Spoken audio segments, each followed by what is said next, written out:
Je vais mettre aussi en marche la vidéo. Voilà. David reste caché. Bien, alors nous allons aborder ce soir l'étude de la paracha de Shlach Lecha. Comme vous le savez, c'est déjà depuis la deuxième moitié de la paracha de Beha Alotecha, que la Torah commence à décrire et détailler les problèmes rencontrés par Israël, ou provoqués par Israël pendant son voyage vers Eretz Israël. Ce voyage, a priori, devait durer 3 jours. Et enfin, plus exactement, a duré 3 jours parce que Akadosh Baruch Hu a fait presser le pas, donc, en quelque sorte. Dans la paracha de Behalotecha, la Torah relate que, en fait, euh, le, la nuée précédait Israël de 3 jours, et l'expression qui revient là-bas, que nous rencontrerons également dans notre étude, c'était Derer Shloshet Yamim, la tour Lahem Menucha. Et la tour Lahem Menucha, ce verbe la tour, est le même qui sera utilisé à propos de ce qu'on appelle les explorateurs euh, qui sont allés la tour et Haaretz. Euh, dans l'Israël moderne, on traduirait par le fait qu'ils sont allés faire du tourisme en Israël. Euh, la tour, c'est explorer. En un certain sens, c'est rechercher. Et la tour Lahem Menucha, pour rechercher leur repos, et nous avons un autre verset dans la Torah qui dit Kilo batem el ha menucha vel anachala, qui indique que ce terme de menucha désigne aussi Eretz Israël. Menucha par rapport à derer. Derer, ça veut dire le chemin, la route, ça veut dire aussi les dangers de la route, les obstacles éventuels, les peines et fatigues que cela provoque et entraîne, alors que arriver enfin chez soi, eh bien, de ce point de vue-là, en tout cas, on est au repos. Euh, et, et, donc, la paracha de Shlach Lecha va représenter une aggravation extrêmement sensible euh, de, ces, de ces difficultés. Et je vais corriger un petit peu la formule que j'ai utilisée tout à l'heure, parce que c'est plus des difficultés qui sont soulevées par Israël, provoquées par Israël, que des difficultés que Israël rencontre sur sa route. Euh, la Torah nous a enseigné que Israël est un peuple râleur. Je dirais râleur, boudeur, mécontent.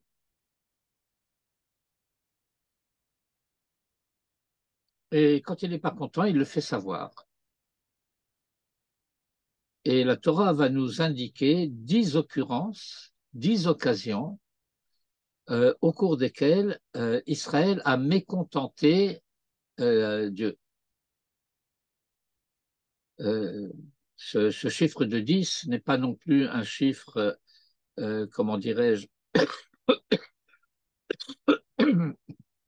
aléatoire.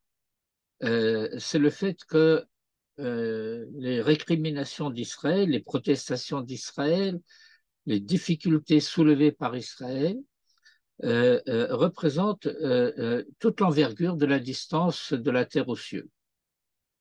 À l'échelle des 10 paroles créatrices du monde, des 10 paroles de la révélation de la Torah au Sinaï, des 10 plaies d'Égypte, il y a ces 10 fois où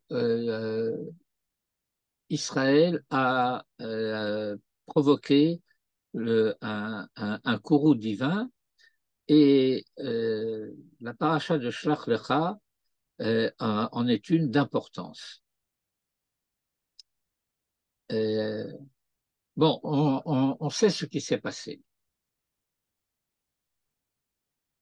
Mais le sujet sur lequel le rabbi Sadok HaKohen Milublin, dans son commentaire Pri Tzadik, va nous inviter à nous aventurer, est un sujet préoccupant par lui-même.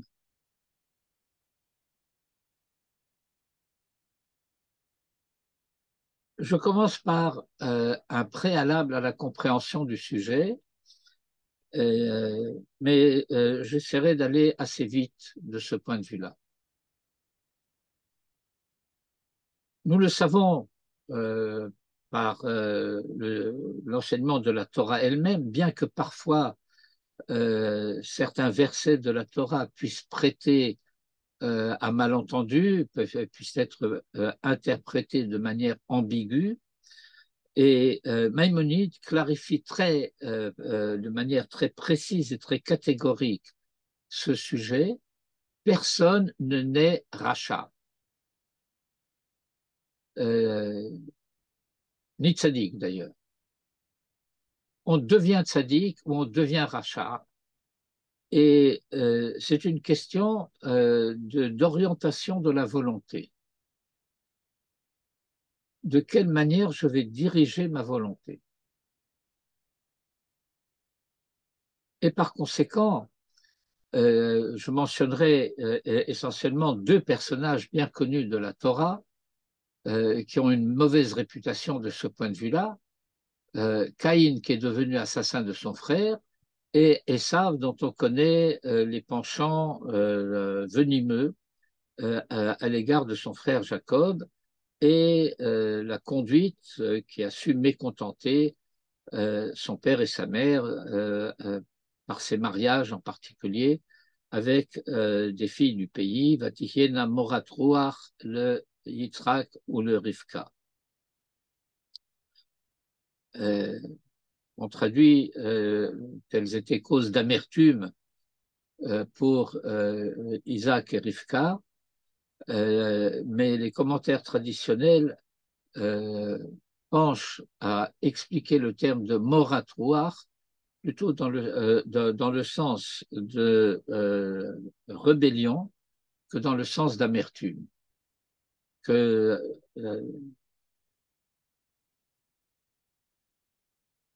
Isaac et Rivka étaient irrités, se soulevaient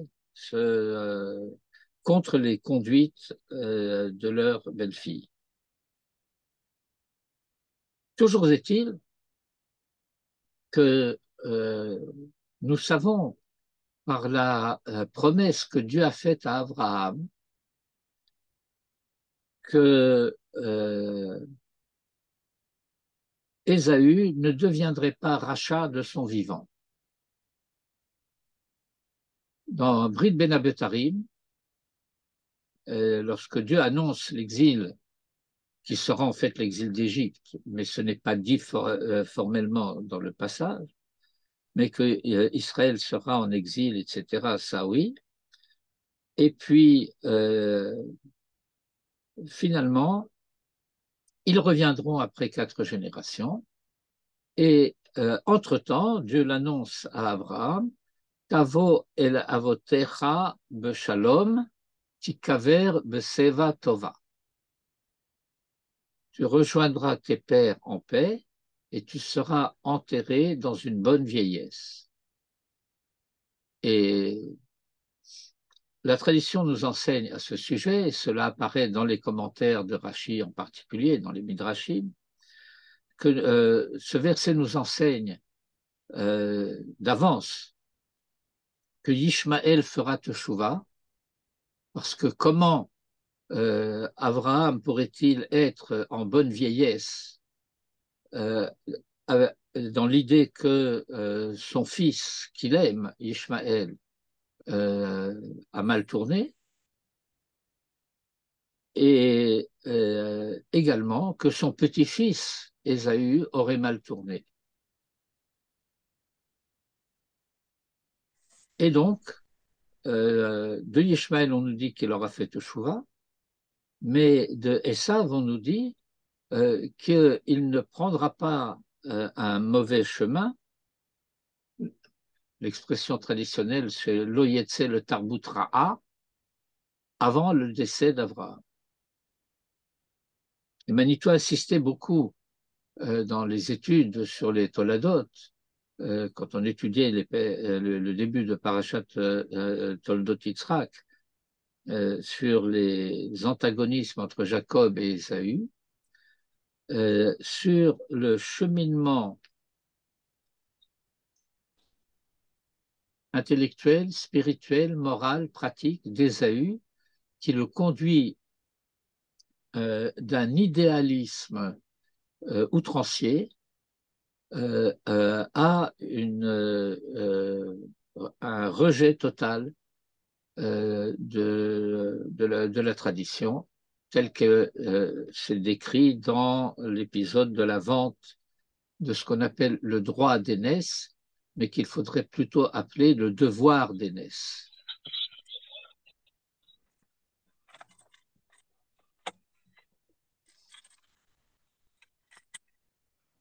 Et donc, la question que nous avons à nous poser, c'est précisément de comprendre comment cette chose-là peut se passer. Il est intéressant de savoir comment on devient tzaddik, mais il est encore plus intéressant de savoir comment on devient rachat. Parce que si on comprend comment on devient rachat, alors on peut, au travers de l'effort et de l'éducation et de l'organisation de la société, tenter de remédier à cela ou éventuellement même le prévenir. Et donc c'est cela le sujet que Rabbi Tzadok va nous proposer. Comment ces hommes qui étaient de grands personnages, comment ont-ils mal tourné? Et je passe en mode de partage d'écran pour lire quelques versets du début de la paracha, le commentaire de Rashi et ensuite l'enseignement du Peri Tzadik. Et comme d'habitude, je commencerai par dédier notre étude de refouata shlema ve'achlamata mehira shel ishti ra'ayati Chaya Ruth bat Dina. Vaïdaber Hachem el Moshe les morts. Et Dieu a parlé à Moïse les morts pour qu'ils disent, pour qu'on dise. Manitou avait l'habitude, je le rappelle parce que de temps en temps il faut le rappeler, de dire que la Torah telle que nous la connaissons commence avec les morts, mais que ce qui s'est dit entre Hachem et Moshe, ça reste dans le secret de Vaïdaber Hachem et Moshe. Il fallait que Moïse sache comment traduire ce que Dieu lui avait dit, de telle sorte que cela devienne audible pour Israël.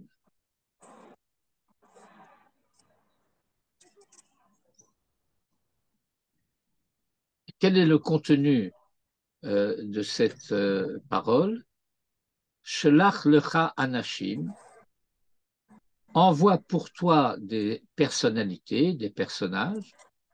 Le terme de lecha est important parce que il implique que Dieu n'a pas besoin de cette mission.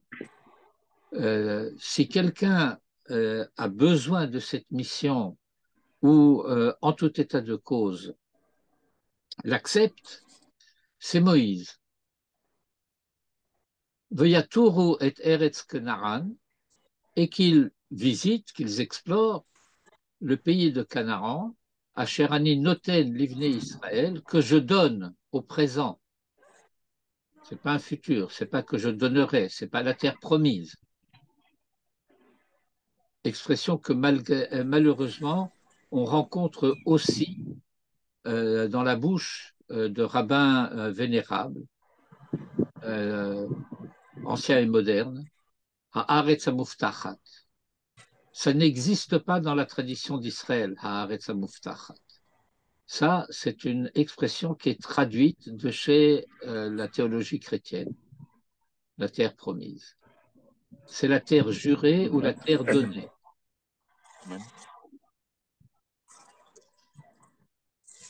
Alors, tu veux envoyer, tu envoies, mais voici comment ça va se passer pour que ces personnages explorent le pays que je donne aux enfants d'Israël. Ish echad le maté avotav, tishlachu. Vous enverrez un homme, et c'est répété, ish echad,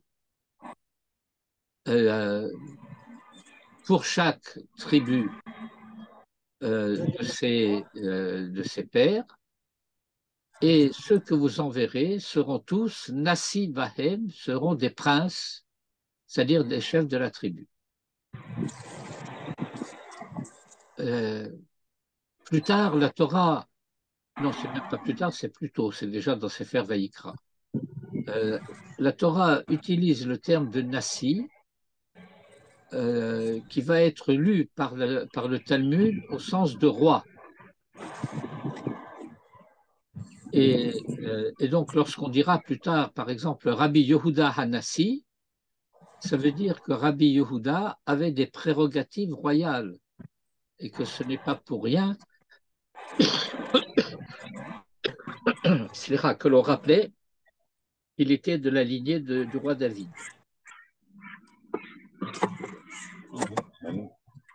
צריך לרוקן קודם. לרוקן, צריך לרוקן. בסדר, הצינור שואב. כן, אז אם זה עובד, מצוין. אני לא משתתף. בסדר. Bon, David, au moins mettez le mute. Et Dédé se cache et Jean-Charles nous a quittés.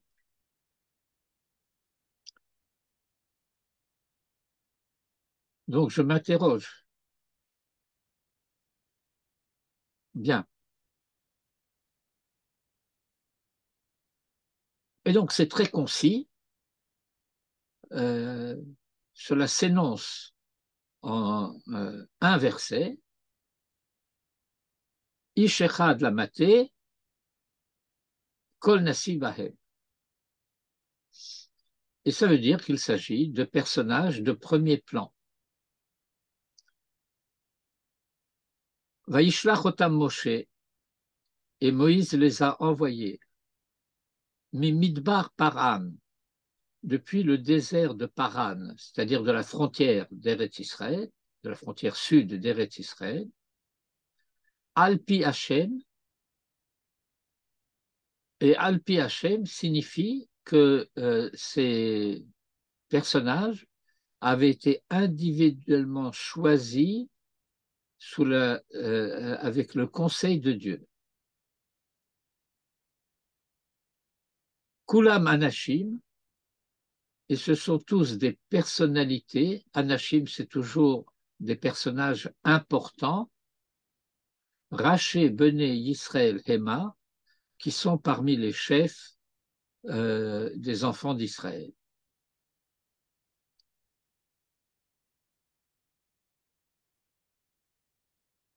La parasha de Shlach Lecha s'est terminée avec l'épisode de Myriam. Vous vous rappelez l'épisode de Myriam? Un des passages de la parasha de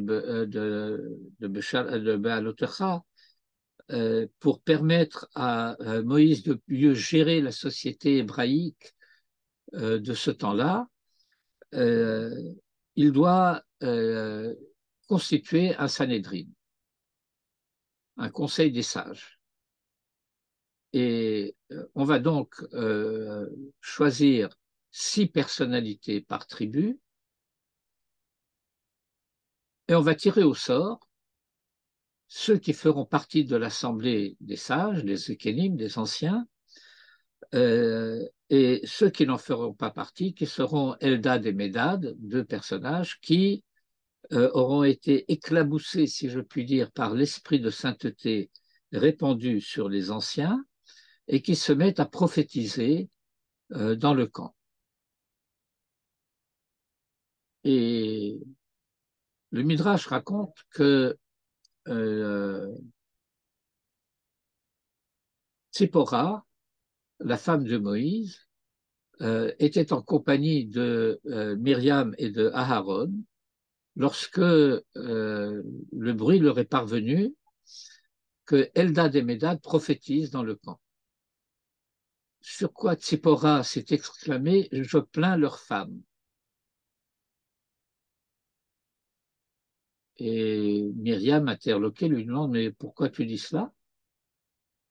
Alors, Myriam révèle à son beau-frère et à sa belle-sœur, à Myriam et à Aaron, que depuis Matan Torah, eh bien, son mari s'est en quelque sorte, Moïse, séparé d'elle. Ce qui provoque une réaction à la fois d'étonnement, de contrariété et d'opposition de la part de Myriam et secondement de Aaron, que je vais formuler d'une manière un peu triviale et volontairement provocante, que ce que Myriam va dire et que Aaron va approuver en quelque sorte, revient à dire, mais pour qui se prend-il? Nous aussi, nous sommes prophètes. Et pourtant, nous entretenons des relations familiales tout à fait normales.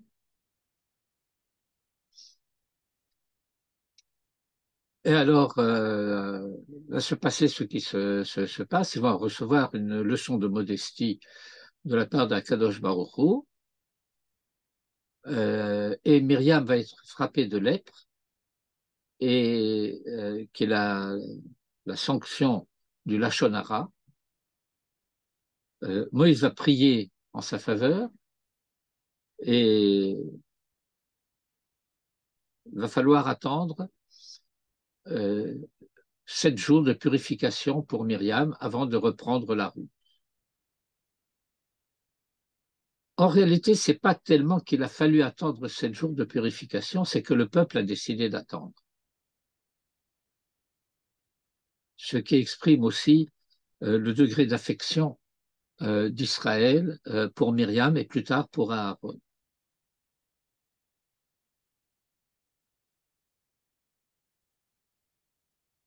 Et alors, Rashi va poser la question posée par le Midrash. Pourquoi l'épisode des Meraglim, des explorateurs, est-il juxtaposé à l'affaire de Myriam? Je lis Rashi. Lama nismecha parashat Meraglim, le parashat Myriam. Pourquoi la paracha des Meraglim a-t-elle été juxtaposée, nismecha, le parashat Myriam à la paracha de Myriam?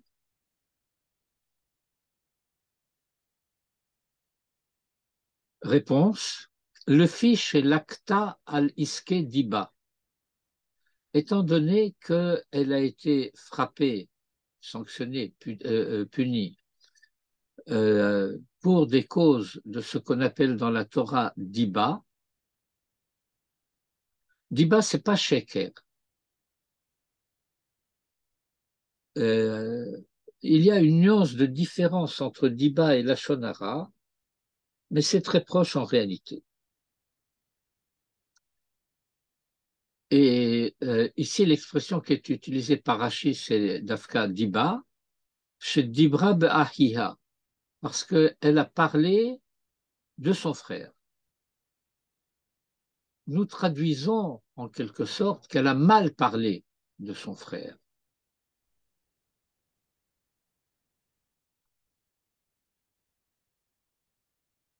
Est-ce qu'elle a vraiment mal parlé de son frère? Bon, ce n'est pas notre sujet, mais ce n'est pas la première fois que nous rencontrons cette expression. Cette expression est déjà utilisée par la Torah à propos de Joseph et de ses frères.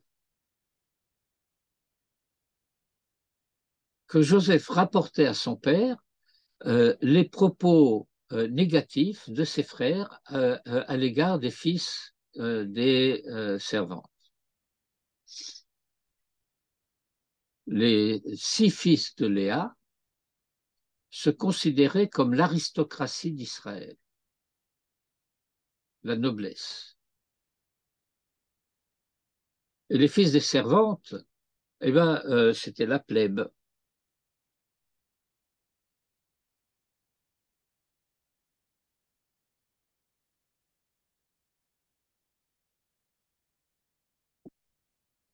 Alors que Joseph, nous dit-on, passait le plus clair de son temps précisément avec les fils des servantes. Le Midrash explicite davantage et explique donc le verset Vayave Yosef et dibatam ra'a et la vihem, que Joseph a rapporté leurs propos malveillants à leur père. Cela signifie que ce que Joseph a rapporté, c'était vrai. Il n'a pas menti. Mais il a mis en évidence un aspect mauvais, négatif, qui était certes présent chez les frères. Et j'ai exprès présenté les choses avec le regard de Joseph. Mais est-ce que les intentions des frères étaient vraiment aussi, comment dirais-je, négatives? Alors, nous avons des raisons de savoir que cela ne peut pas être le cas. Parce qu'il y a un enseignement perpétuel et permanent de tous les maîtres de la Torah chez Béal Pé, du Talmud, des Midrashim, etc., pour nous expliquer en permanence que tous les fils de Jacob sont des tzadikim, différents les uns des autres. Ce n'est pas des sosies, mais ce sont des tzadikim. Et par conséquent, il y a une interprétation de Joseph qui met en évidence l'aspect négatif, alors que dans la réalité, dans l'intention des frères, ce n'était pas forcément négatif de cette manière. Pourquoi j'insiste là-dessus? C'est parce qu'il faut bien comprendre que ces commandements liés à la Shonara, Diba, etc., sont des commandements d'une extrême gravité d'une part et d'une extrême sévérité.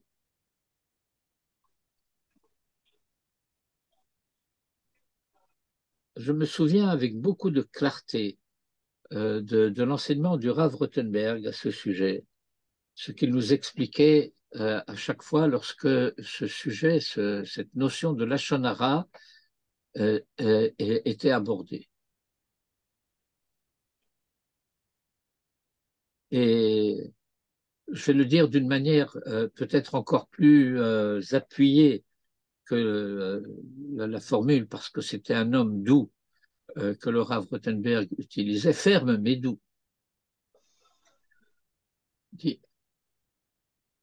Les gens ne sont pas des sujets de conversation.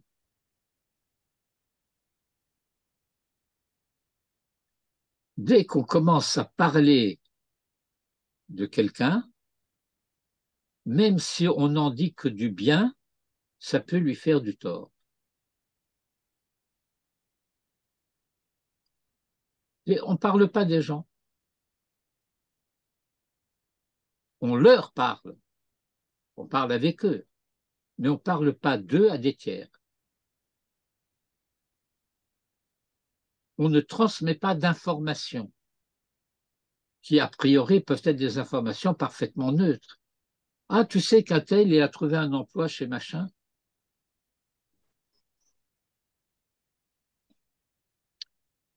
On ne sait pas quels propos peuvent avoir quelles conséquences pour quelqu'un.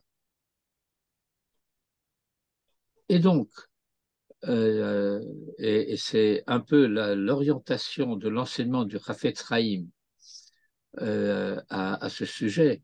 Chafetz Chaim, c'est le surnom de Rabbi Meir HaKohen de Radin, qui est aussi l'auteur de la Mishnah Brura, et qui s'est fait connaître essentiellement par ses livres sur le Lashon Hara.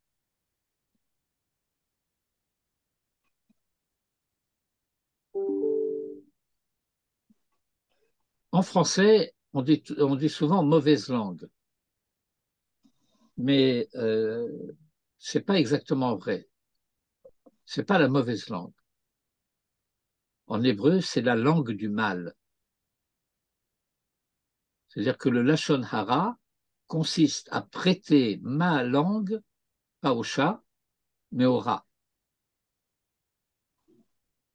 Pas au rat en français, au rat en hébreu.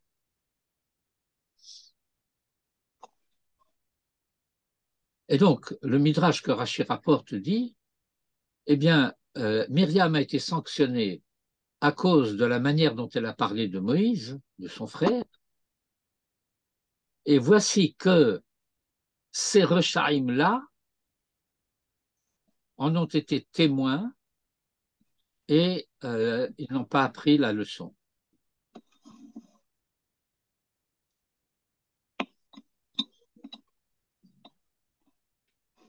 Shelach lecha, et c'est encore un enseignement du Midrash et c'est repris aussi dans le traité de Sota, la page 36, Rashi explique, lecha, ça veut dire le daratecha. Le daratecha, ça veut dire si tu le veux, selon ton avis. Ce qui veut dire ani, lui dit Dieu, eini metzavelecha, je ne te l'ordonne pas. Im tirtse shelach, si tu le veux, envoie. Le fiche Baou Israël veut Amrou. Maintenant, Rashi veut expliquer pourquoi Moïse a acquiescé.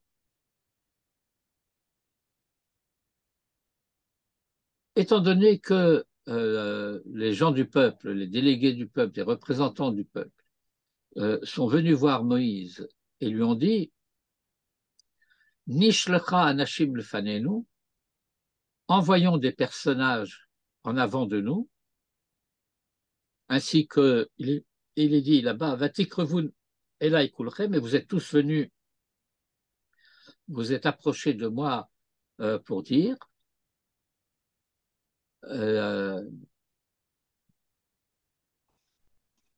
et Moshe Nimlach Bashechina. Et Moïse a pris conseil de la providence, de la présence divine, en ces termes-là. Amar, Moïse a dit, Ani amarti lahem shehitova. Moi, je leur ai dit qu'elle était bonne. puisque Shemot 3:17, Moïse annonce la parole divine, Elle est etrem meroni mitzraim vegomer.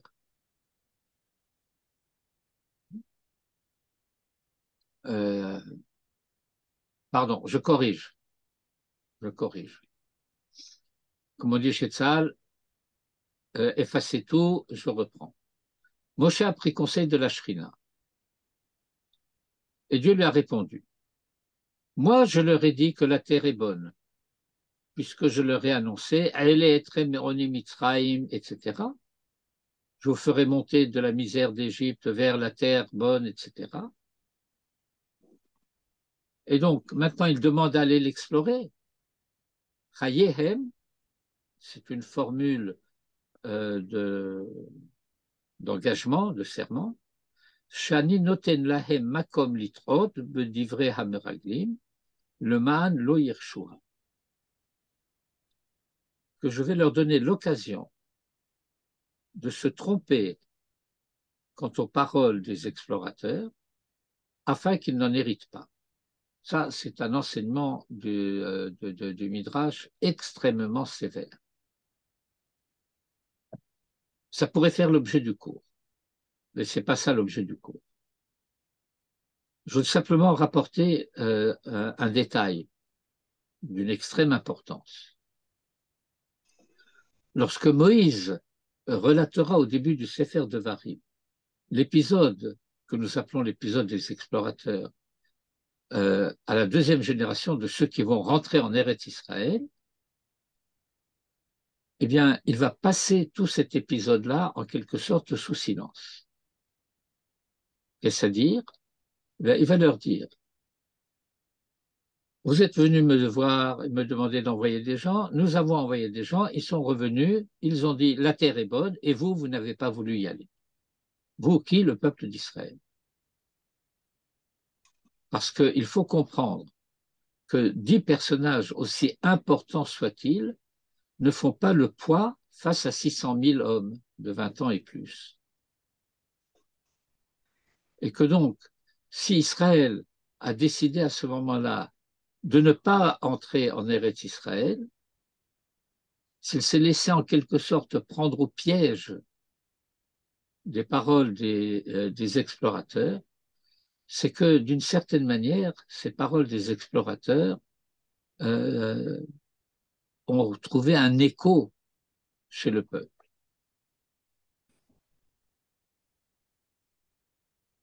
Al-Pi Hashem, selon la parole de Hashem, cela signifie Birshuto, avec sa permission, Shelo Ekev Aliado, à savoir qu'il ne l'en a pas empêché. Et enfin, pour conclure, ce commentaire de Rashi en préalable, en préface au commentaire du Pri Tzadik, Kol Anashim Sheba Mikra, à chaque fois que le terme de Anashim apparaît dans le texte de la Torah, la Shon Chashivut, cela veut dire qu'il s'agit de personnalités importantes. La Shon Chashivut. Et il faut entendre par là, Ve'ota Sha'a, et à ce moment-là, c'est-à-dire au moment où ils ont été nommés, et au moment où ils ont été envoyés, Kesherim Hayu. Sherim Hayu, ils étaient comme il faut. Et là aussi, c'est un enseignement qui revenait souvent chez Manitou, que ce n'est pas parce que quelqu'un a été un grand personnage tout à fait comme il faut dans le passé, que quelques années plus tard, il n'est pas éventuellement critiquable pour sa conduite. De grands hommes peuvent devenir de petits personnages.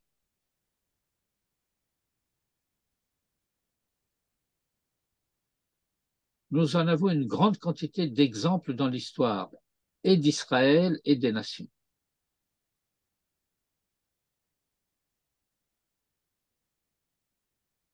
Et je passe à l'enseignement du Peri Tzadik. Bonjour, désolé. Baruch haba, Saïm. ça fait grand plaisir de te voir. Moi aussi, moi aussi. Je ne sais pas si je pourrais rester longtemps parce que les rendez-vous se multiplient. Euh, et ça veut dire que les Ma'an Shoah, ça veut dire que, bon, je vais leur tendre un piège qui venait arriver à le titre Mirchol. C'est quoi cette idée qui est derrière ça? Euh, euh, tu es arrivé après que je dis que ce n'était pas le sujet du cours? Probablement pas. Ok, très bien. Alors, ça va, excuse-moi. Non. Euh,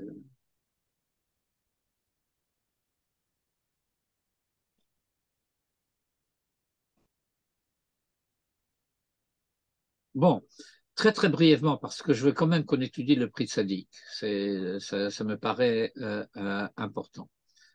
Mais euh,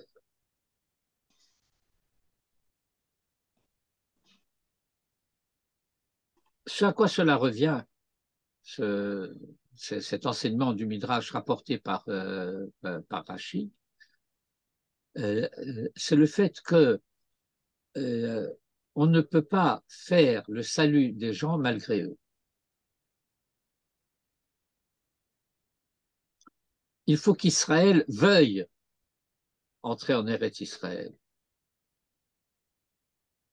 Et donc, l'épisode en question va servir de révélateur.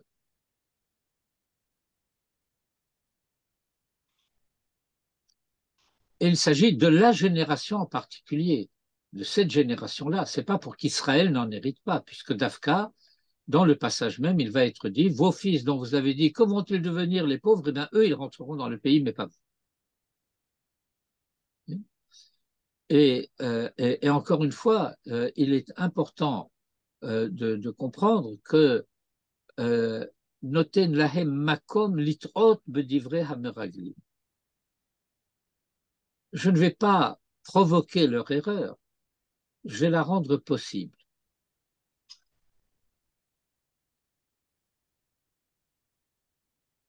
Je suis obligé d'éclairer cela par un autre passage du Midrash qui concerne un passage tout au début de la Torah. Et on raconte cela de la manière suivante dans le Midrash. Dieu commence à dicter la Torah à Moïse. Et Moïse est là avec son calame et puis il écrit avec une grande attention, avec beaucoup de soin. Et alors Dieu arrive, ça commence à Bereshit Bara, etc. Et puis il arrive au verset Narase Adam Betsalmenu Kilmutenu. Et Moïse reste avec la plume en l'air et dit Slicha Chazor Shenit. Tu peux répéter, je crois que j'ai mal entendu. Alors Dieu lui dit, Naase Adam, Moïse lui dit, mais tu tends une perche aux hérétiques qui vont dire qu'il y a plusieurs divinités, tu parles au pluriel. Alors, en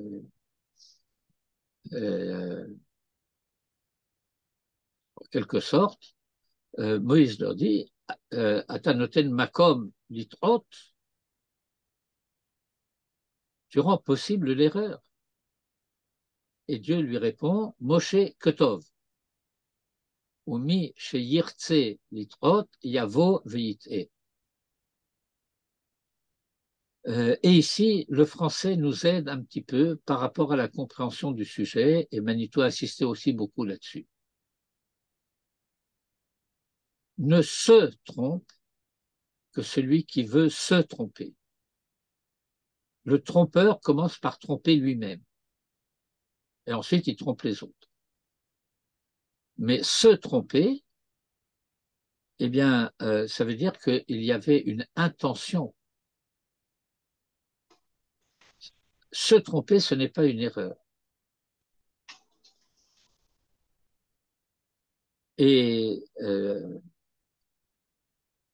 cela rejoint par ailleurs dans un autre registre un enseignement de la Mishnah des Pirkei Avot euh, qui dit, c'est une mise en garde pour les Talmidei Chachamim et pour les Chachamim, Izaharu bedivrechem, qui shegegat Talmud ola zadon. Shegegat Talmud, ça veut dire celui qui s'est trompé dans l'enseignement, parce qu'il s'est trompé dans son étude, eh bien, shkaga, c'est une faute involontaire. Mais pour un chacham, quand il s'agit de l'étude de la Torah, cette faute involontaire lui est comptée comme volontaire. Shegegat Talmud ola zadon. Ça compte comme un zadon. Je ne l'ai pas fait exprès. Oui, ben, tu ne l'as pas fait exprès, mais tu n'as pas fait ce qu'il fallait pour ne pas le faire. Et si tu t'es trompé, c'est que tu n'as pas étudié assez. Et si tu n'as pas étudié assez, comment est-ce que tu t'es permis d'enseigner? Ça y est, ça marche, vous comprenez le cheminement de...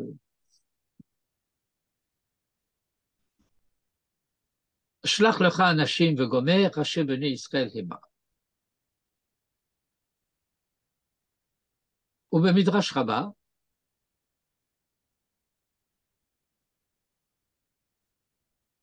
Bnei Adam Gedolim Hayou. C'était de grands hommes. Et là, sauf que, Asu Atzmem Kesilim. Ils se sont rendus bêtes, ils se sont fait bêtes. Alehem Amar Moshe, c'est à leur sujet que Moïse dira plus tard dans la paracha de Haazinu, qui dort Tarpuchot Hema,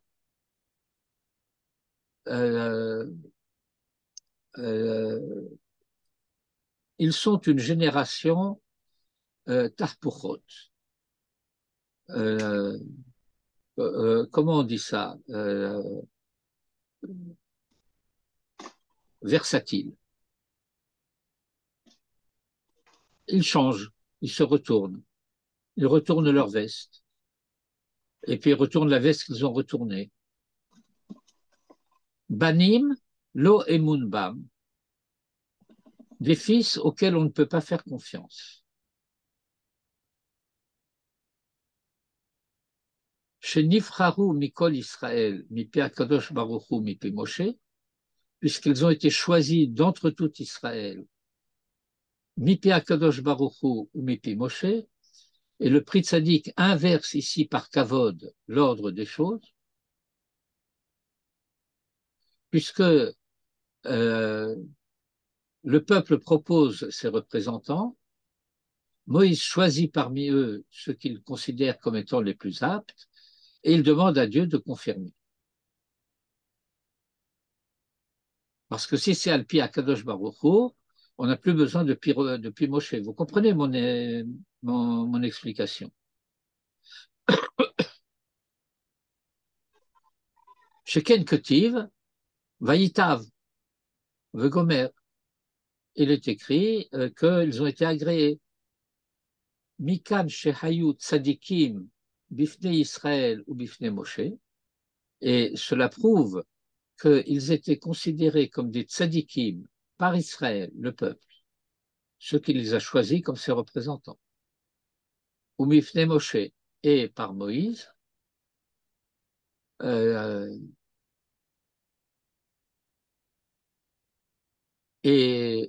a pris conseil d'Akadosh Baruch Hu, al kol echad ve'echad, à propos de chacun d'eux individuellement, pas deux en groupe, c'est pourquoi il est dit ish, deux fois, Amar lo, et il lui a dit, Re'uyim hem, ils sont dignes, ils sont aptes, et ensuite, Alpi Hashem, ensuite, le Sofar Baimion, 40 jours plus tard, le temps que leur a pris de visiter le pays, Nerperu, ils sont devenus ce qu'ils sont devenus. Le tzarich le havin. Ça, c'est la phrase clé, si je puis dire, du prix de Tzadik, de présentation du sujet. Le tzarich le havin. Il faut comprendre. Et il faut comprendre à quel point il est important de comprendre. Chez Anashim Gedolim Ka'elu. Comment de grands hommes comme cela, chez Hayut Tzadikim Bifne Israël Bifne Moshe Vakadosh Baruch Hu, qui étaient des justes par rapport au peuple, par rapport à Moïse et par rapport à Dieu, aux yeux du peuple, aux yeux de Moïse, aux yeux de Dieu, c'est-à-dire à trois niveaux de tzidkout différents, de plus en plus élevés, de plus en plus profonds. Amar Shehem Rouim, de Dieu qui a dit ils sont dignes, ils sont aptes. Er Yotziu Diba, comment peuvent-ils, 40 jours plus tard, formuler cette diba? Si vous avez un terme à me proposer pour traduire diba, je suis acheteur.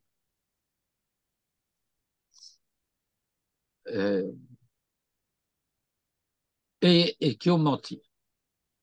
En plus, diba, c'est pas mensonge. Au besoin Akadosh, Amrou.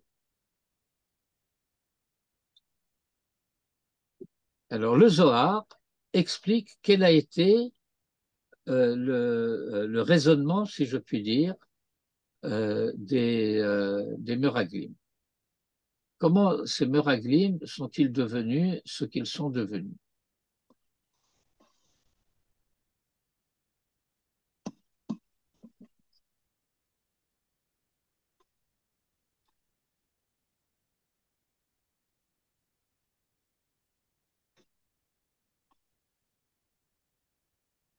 Donc voilà ce que se disaient les Meraglim. Et Yaraloun Israël Aga. Si Israël rentre dans le pays. Yaraloun en araméen, qui se traduit littéralement par monter, signifie exactement en hébreu entrer. Nitraver anan milehave reshin. Nous cesserons, quant à nous, d'être à la tête du peuple. Veyamne Moshe reshin achrinim, et Moïse va désigner d'autres chefs. De ha, puisque anan, nous, zachinan bamidbar, dans le désert, nous avons obtenu, nous avons eu le mérite, nous avons été dignes d'être les chefs, le Mehave Reshin, de devenir à la tête, Aval Be'ar'a, mais en Eretz Israël, dans le pays, l'Oniske, nous n'en aurons pas le mérite, nous n'en serons pas dignes. Dans la première colonne, vous avez le texte en araméen, dans la deuxième colonne, vous avez la traduction en hébreu. Diba dénigrement. Dénigrement. Dénigrer. C'est ce que propose le dictionnaire elle-même.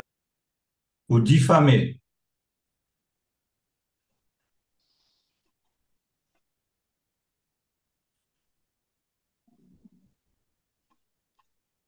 C'est El Malé qui propose dénigrer? Oui, oui. Il y a aussi une autre traduction qui dit diffamer. Oui, diffamer. Oui. On dit procès en diffamation, d'ailleurs, en France. Oui, oui, mais est-ce que la diffamation, juridiquement parlant, consiste à dévoiler quelque chose de vrai? Non, c'est dire quelque chose de mal. Non, mais le mal, ça peut être vrai. Oui. Non. Non. encore une fois, je reviens à ce que je vous rapportais de l'enseignement du Rav Rothenberg Zatzal. Il nous donnait l'exemple suivant. Deux amis se rencontrent et puis ils parlent entre eux les dernières nouvelles de la communauté. Et ah tiens, à propos, tu sais, la fille d'un tel est enceinte. Alors d'abord on dit Mazal Tov, et puis ensuite, est-ce que c'est de la Shonara? C'est une bonne nouvelle. Oui, mais celui à qui je parle, c'est un chef d'entreprise ou un chef de service, et il envisageait d'engager cette jeune femme comme secrétaire.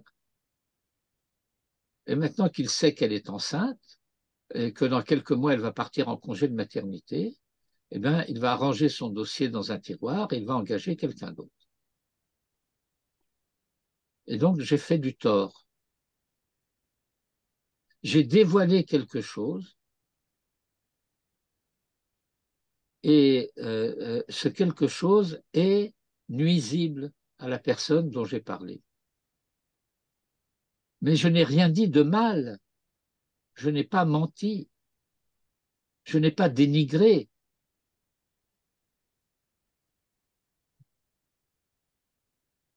Comprenez que nous sommes ici dans une catégorie de langage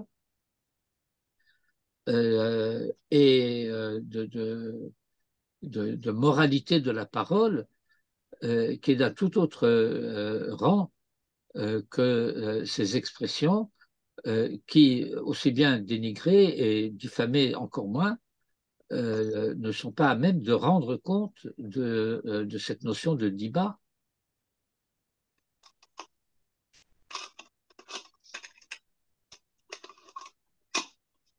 Oui, c'est vrai. D'autant que, par exemple, en droit israélien moderne, il y a une défense quand vous êtes attaqué en diffamation, c'est de dire emet dibarti, c'est-à-dire de démontrer que ce que vous avez dit était juste. C'est-à-dire que vous pouvez avoir fait beaucoup, beaucoup de mal, mais en fait, vous avez dit quelque chose de vrai. Oui, mais est-ce que j'avais le droit de le dire? Voilà, c'est ça. C'est là qu'il y a la différence entre notre conception toranique et la conception juridique moderne. Oui. Bah, écoute, en fait, il faut savoir que la halakha distingue de manière extrêmement soigneuse le registre privé du registre public. À savoir que si je sais qu'un certain commerçant est malhonnête et que je le fais savoir et qu'il va m'attaquer en diffamation et que je vais prouver que ce que je disais était vrai et mes propos n'étaient pas malveillants parce que je ne voulais pas lui faire du tort, mais je devais protéger la clientèle. Et donc, ça, ce n'est pas à considérer comme lashon hara par la halakha. Parce que il s'agissait de l'empêcher de nuire à d'autres. Bien sûr, cela suppose qu'il y ait eu un certain nombre de préalables. Qu'on soit allé le voir, qu'on lui dise, tu sais, on sait, donc ou tu arrêtes, ou bien ça va mal se terminer, et ainsi de suite. Bon. Vous vous rappelez le verset de la Torah, les versets qui précèdent Ve'ahavta l'oreacha kamocha. Dédé se souvient peut-être que nous avons fait un séminaire sur ce sujet il y a quelques années à Jérusalem. Lo tisna et achicha bilvavecha. Hochiach tochiach et amitecha. Dit, tu ne haïras pas ton frère dans ton cœur. Ça veut dire quoi, tu ne haïras pas ton frère dans ton cœur? Dis-moi, tu ne haïras pas ton frère, ça veut dire quoi dans ton cœur? Ça veut dire, tu vas ruminer les raisons que tu as de lui en vouloir. Et c'est ça qui va faire qu'en fin de compte, tu vas en arriver à le haïr. Et si tu veux éviter cela, et tu dois éviter cela, alors il faut que tu ailles lui parler. Hochiar tochiach et tamiter. Et en utilisant le terme de amit, qui en hébreu moderne signifie collègue, eh ben, ça veut dire que tu dois mettre en évidence le fait que vous êtes sur un pied d'égalité. Tu es susceptible toi-même de la faute que tu vas lui reprocher. Et étant donné qu'il est dit Hochiar tochiach, ça veut dire qu'il faut le faire de manière répétitive, pas se contenter d'une fois ou deux. Et il y a une discussion entre les Chachamim sur Velotissa à la frette. Il y a différentes manières de lire le pshat, mais je dirais le suivant. Tu ne dois t'arrêter que lorsque il en arrive au point où si tu continues, il va te mettre son poing dans la figure. Et il y en a certains qui disent, tu t'arrêtes pas tant qu'il t'a pas mis le poing dans la figure. Vous voyez, jusqu'où ça va, Hochiar Tochiar. Et Maïmonide tranche en disant, et si cela n'a servi à rien, à partir de ce moment-là, tu peux rendre public ce qu'il y a à lui reprocher. Parce qu'il n'a pas écouté la Torah. Bien. Alors, voilà ce qui s'est passé. Ayant visité le pays, le pays, ils se rendent compte, ces explorateurs, de quelque chose.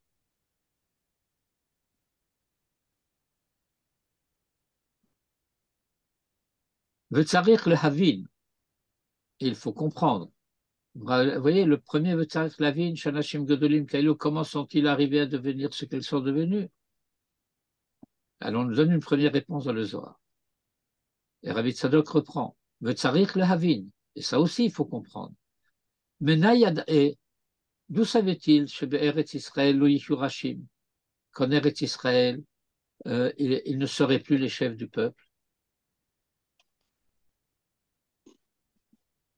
Gamerchitaken, mais aussi, comment est-il possible chez Anashim Tzadikim Kamotam que des personnalités justes comme ceux-ci ou celle-ci, Yeshakru en arrivent à mentir, Mipnin Negia Kazo, parce qu'ils sont personnellement impliqués, concernés par le fait qu'en Israël, ils ne seront plus les chefs.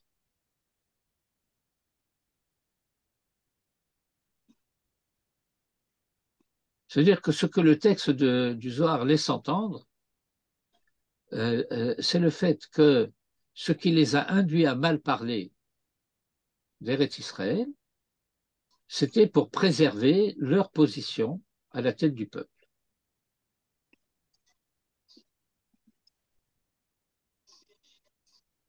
Oui, mais la phrase suivante commence par « ach ».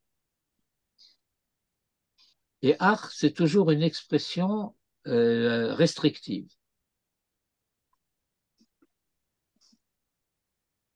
Oui, c'est ça l'apparence. Mais voilà ce dont il s'agit. Ah, voilà ce dont il s'agit. Cependant, néanmoins, Ha'inyan, ce dont il s'agit, chez Hinenu Ro'im, que nous constatons, chez Achar Arbaim Shana, chez Hayub Bamidbar, qu'après 40 ans que les Hébreux ont été dans le désert, chez Achlouman, qu'ils ont mangé la manne, Veshatou Me Be'er, et qu'ils ont bu l'eau du puits, et ceci, ça veut dire le pain d'en haut et l'eau d'en dessous. Vous voyez, d'habitude, le pain vient de la terre. C'est ça notre bracha. Amotzi lechem min haaretz. Et l'eau vient du ciel, c'est la pluie.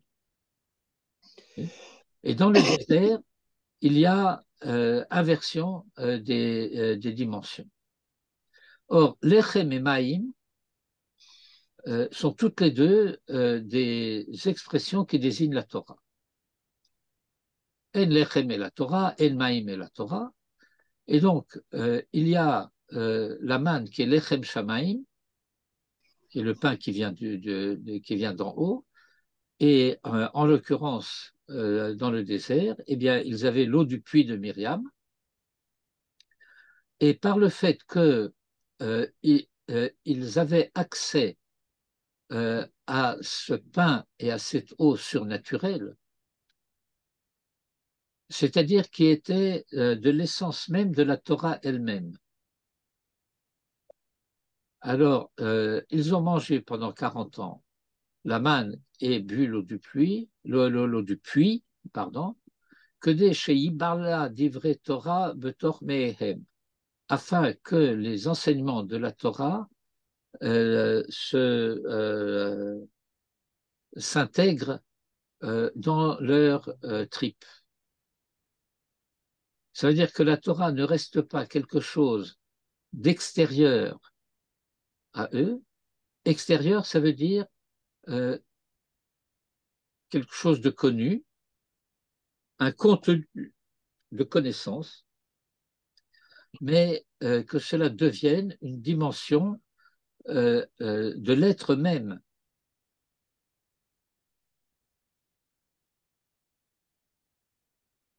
Comme au Shamrou, ainsi que cela a été enseigné dans le Midrash Tanhuma sur la paracha de Beshalach, Vekach hu bezohar akadosh, et il en est de même dans le Zohar, parachat de Beshalach.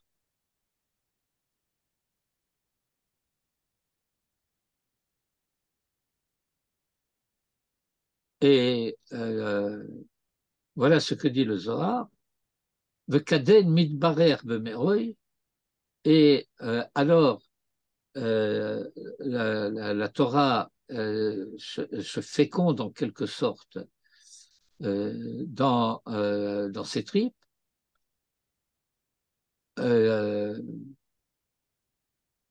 Et il considère, il regarde, Vayada l'Erela, et il sait ce qu'il y a en haut, c'est-à-dire cela permet de réaliser ce que signifie Torah Min HaShamayim. La Torah en tant qu'elle vient d'ailleurs, qu'elle vient d'en haut.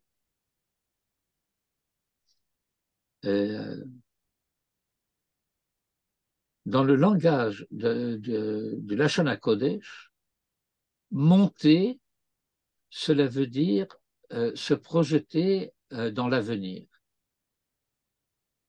Et se projeter dans l'avenir par rapport à Olam Hazeh, cela signifie se situer dans le monde de Olam Haba. Et comprendre que cette Torah Min HaShamayim, eh bien, c'est une Torah qui vient de Olam Haba et qui nous conduit vers Olam Haba.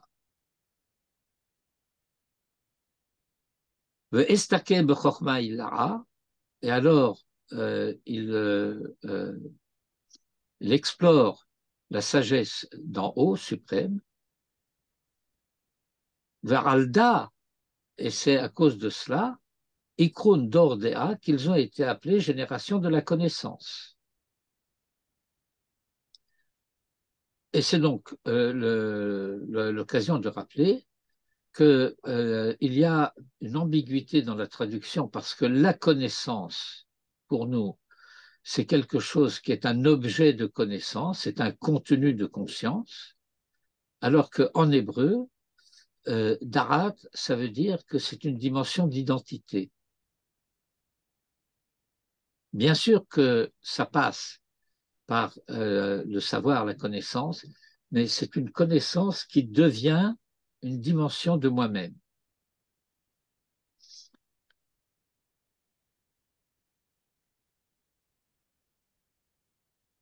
Ve'elin, et ceci Havul Bene Menehemnuta. C'était des personnes fiables, dignes de confiance. Et en tant que personnes fiables et dignes de confiance, leur foi était authentique. Ou le Hon Itiahivit Oraita. Et c'est à eux que la Torah a été donnée. Le Istaklaba pour l'étudier, ou le Manda Orcha est pour connaître ses voies.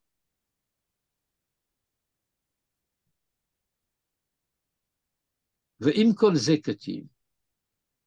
Et cependant, il est écrit dans Sefer Devarim, Dieu annonce à Israël, vous allez entrer dans le pays, vous allez rentrer en Eretz Israël. Mais sachez que ce n'est pas par votre mérite propre que vous allez entrer en Eretz Israël. Lo betzidkatra ou beyosher levavecha ataba la reshet et artsam. C'est pas parce que toi tu es meilleur, par ta justesse et la droiture de ton cœur, mais parce que eux, qui berishrat hagoyim, à cause de la vilainie de ces peuples, et aussi où le Ma'an Hakim est Hadavar, et pour réaliser le serment, sous-entendu, à la suite du verset, que j'ai fait à tes pères. J'ai juré à tes pères de leur donner cette terre ainsi qu'à leurs descendants, et donc moi je vais réaliser le serment que j'ai fait. Mais vous devez savoir que c'est grâce à cela que vous rentrez dans le pays, et pas par votre mérite propre. Et ça veut dire en particulier que tous ceux qui prétendent que nous n'avons pas aujourd'hui le mérite suffisant pour entrer en Eretz Israël mentent. En quoi mentent-ils?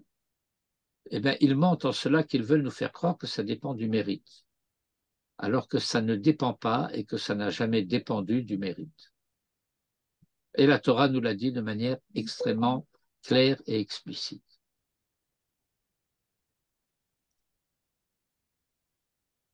Vehine, or voici donc, Meraglim, ces explorateurs, chez Yadou, Shehem, Raché, Bene Israël,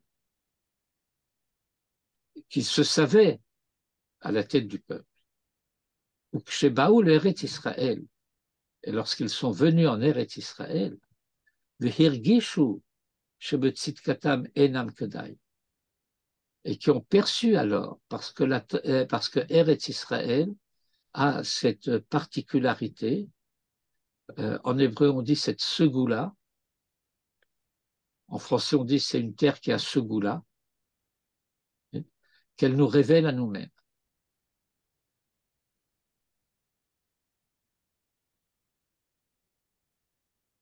Et alors, arrivés en Eretz Israël, ils ont su Shebetzitkatam Enam Kedai la Reshet et Hagoyim, que si cela dépendait de leur mérite, eh ben, ils n'étaient pas dignes de prendre la terre aux goyim qui l'occupent. Ou misé, et voici, à partir de là, Danu Kal Vachomer Nishar Israël. Ils ont fait un raisonnement concernant le reste d'Israël. Si nous qui sommes à la tête du peuple, nous ne sommes pas dignes, alors à plus forte raison, le peuple il est encore moins digne. Et qu'est-ce que tu en sais? Qu'est-ce qui te permet de faire un raisonnement de cette sorte? De projeter tes insuffisances sur le reste du peuple? Est-ce que c'est parce que tu es meilleur qu'eux que tu as été pris pour les représenter?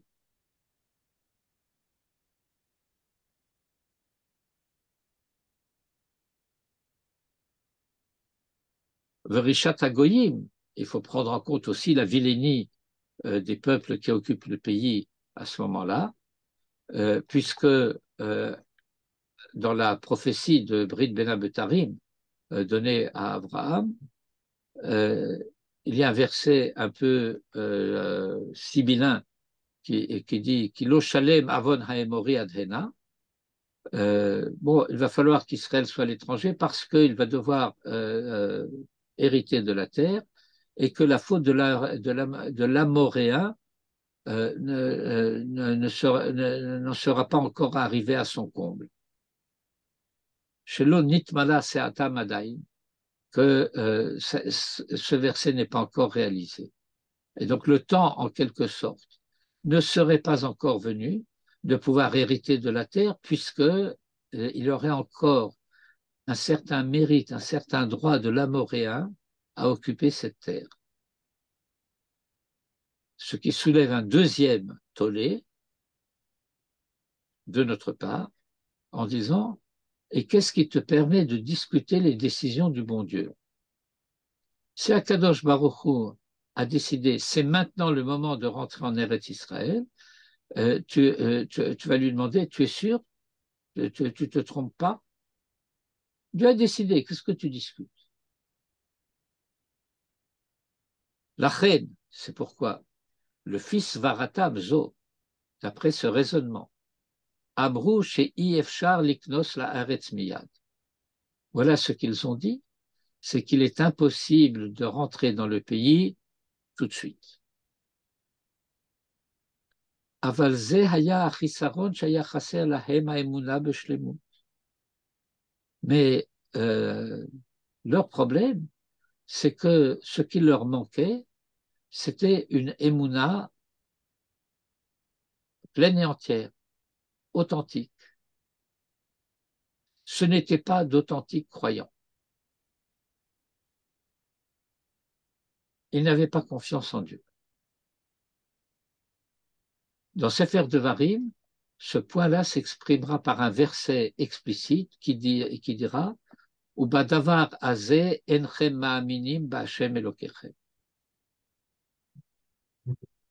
Et cette chose-là, cette conduite qui est la vôtre, elle prouve, elle démontre, elle révèle que vous ne croyez pas, vous n'avez pas confiance en Hachem, votre Dieu. Et pas seulement sur ce point-là, mais d'une manière générale. Votre émouna est chassera, défective, incomplète. Ve'alze ne'emar banim lo emun bam. Et c'est à ce sujet qu'il est dit des fils qui manquent de confiance, mais qui veut dire aussi on ne peut pas leur faire confiance. Urtiv, et il est écrit, Vayenasu oti ze eser pa'amim, et ils m'ont mis à l'épreuve déjà 10 fois. Veze, et l'affaire des explorateurs, Haya Nisayon à Assyrie, c'était la 10e épreuve. Ou Mispar Eser, et ce chiffre de 10, Hem keneged Eser midot akedoshot. Elles sont en regard, en relation avec les Eser midot akedoshot, dans le vocabulaire de la Chassidoute, elle fait référence à ce qui dans la Kabbalah s'appelle les Eser Sefirot, les 10 Sefirot, qui elles-mêmes correspondent dans des registres différents aux 10 paroles de la création du monde, aux 10 paroles de la révélation de la Torah et aux 10 plaies d'Égypte. V'anisayon hazeh, et cette 10e épreuve, Haya, elle correspond à Midat Keter Elyon, au plus haut niveau de la révélation de la présence divine, ce qu'on appelle la couronne suprême, de Ihi Keter Malchut, qui est la couronne de la royauté. Magid Mireshit Acharit, qui du commencement dévoile la finalité. Vehu Bechinat Mehemnuta Shlemata, et cette dimension-là, c'est celle de la Emuna Shlema,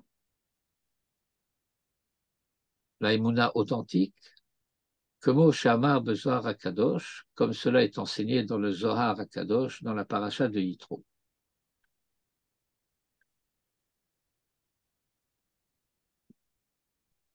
Bon, le texte continue encore. Mais je pense que déjà, à ce stade-là, nous avons vu, sinon l'essentiel, du moins la plus grande partie des choses. Le Rav va citer d'abord l'enseignement du Zohar auquel il a fait référence ici, Imona Shlema, et puis il va y avoir un développement, mais la plupart des choses, c'est essentiellement, bien qu'il y ait une page entière encore du texte lui-même, mais il y a de longues notes. Et donc, je pense que il vous est parfaitement loisible et possible de continuer la lecture par vous-même. Rav, je peux poser une question, bien qu'il soit tard? Mais il n'est pas tard pour moi. Regardez, ces 3 jours reviennent plusieurs fois dans la Torah. La première fois où on entend parler des 3 jours, c'est quand Moshe Rabbeinu demande à Pharaon de les laisser aller 3 jours pour pouvoir faire des sacrifices, pouvoir servir leur Dieu. Oui, Bien ça. D'abord, à ce sujet, j'ai une question. Euh, Quelle était l'intention de Moshe Rabbeinu? Il pensait revenir après ces 3 jours ou ne plus revenir? mais certainement pas.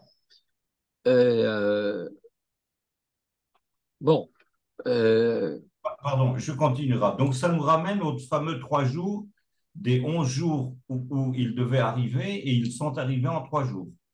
oui, sauf que c'est Achadasar Yom Mechorev, Ouais. et ça veut dire que le Chorev, qui est au sud d'Eretz Israël, est plus loin que Eretz Goshen Ah, par rapport à Eretz Israël. oui. 3 jours, c'est le temps qu'il faut pour aller d'Eretz Goshen à Eretz Israël en passant par la route côtière. Mhm. Et au début du cours, vous avez encore parlé de 3 jours. Oui, bien sûr.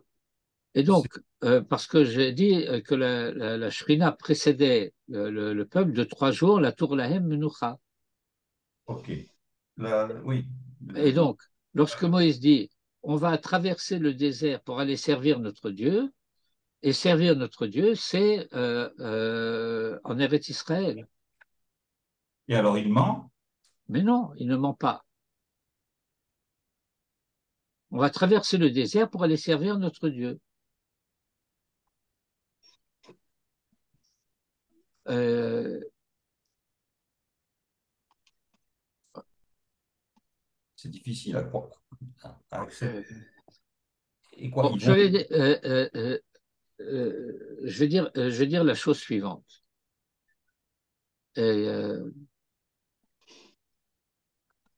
Je suis désolé de devoir le dire d'une manière peut-être un peu crue. Un goy, c'est pas un juif.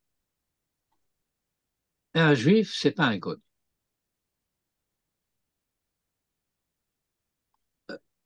On pourrait dire d'une certaine manière, Manitou l'a d'ailleurs dit de cette manière, hein, que un juif ne peut pas penser avec la tête d'un goy et un goy ne peut pas penser avec la tête d'un juif. Un goy qui est capable de penser avec la tête d'un juif, il devient juif, de Kouda. Et donc, il faut comprendre que les mots n'ont pas le même sens pour une tête de juif et pour une tête de goy. La Torah est donnée à Israël. La Torah telle qu'elle s'exprime ne peut être comprise que par Israël. Je vais vous donner un exemple pour éclairer cela. Dans la Torah, il est dit Aïn tachat aïn,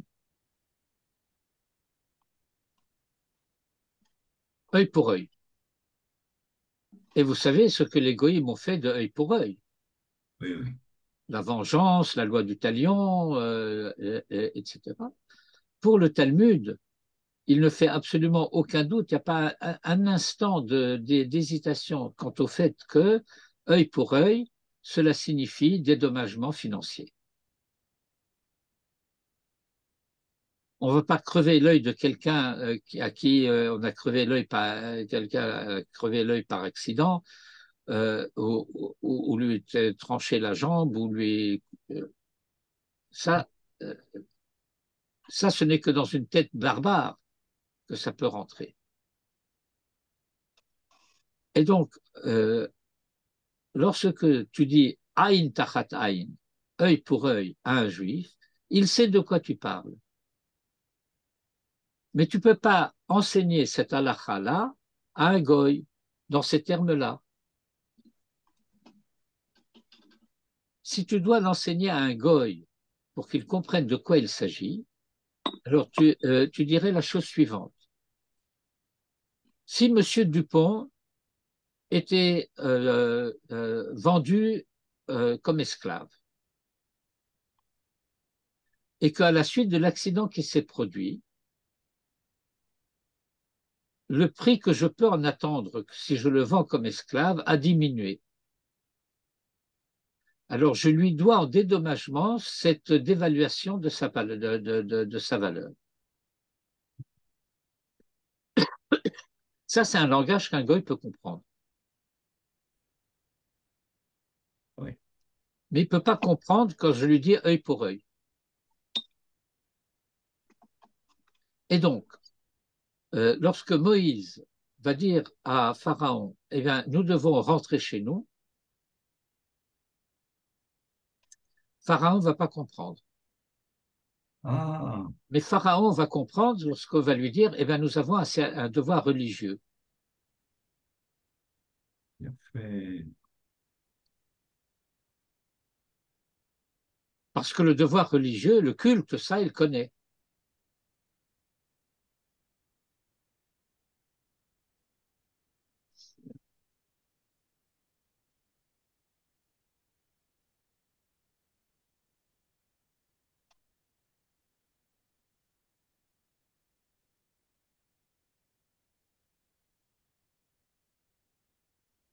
Très bien. Et donc, ce thème des 3 jours, comme vous l'avez parfaitement compris, ça désigne précisément le chemin vers Eretz Israël. Je vous rappelle, revoyez Rashi sur Achadassarium Mechorev, que ce trajet de 11 jours, ça prend normalement 11 jours, ils l'ont réalisé en 3 jours. Comment il dit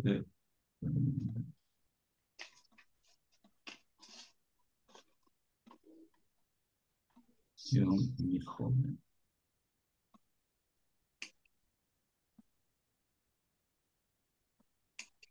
Autre question?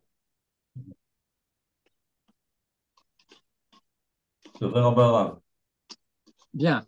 Alors écoutez, on va arrêter ici. Une recommandation, si vous reprenez ce texte pour le réétudier, alors vérifiez les références, allez voir à chaque fois le verset complet qui est cité, parce que, comment dire, ces drachot de ces maîtres s'adressaient à un public qui n'était pas un public de Talmidei Chachamim, mais ce n'était pas un public d'ignorants. Les Juifs connaissaient la Torah. Et par conséquent, il suffisait de leur citer le début d'un verset, ils connaissaient la suite. Ils avaient été au Cheder depuis l'âge de 4-5 ans. Nous sommes des illettrés. Et donc, lorsque le Rav cite un début de verset, pour mal faire, il faudrait le citer en entier pour qu'on comprenne de quoi il parle. Mais je dis pour mal faire parce que si on mâche le travail, alors on fait plus d'efforts, et si on fait plus d'efforts, eh bien, c'est pas rentable. תודה רבה. תודה רבה, שבת שלום, כל טוב. Alors, המשך שבוע טוב, שבת שלום, כל טוב. כל טוב. תודה רבה. ביי.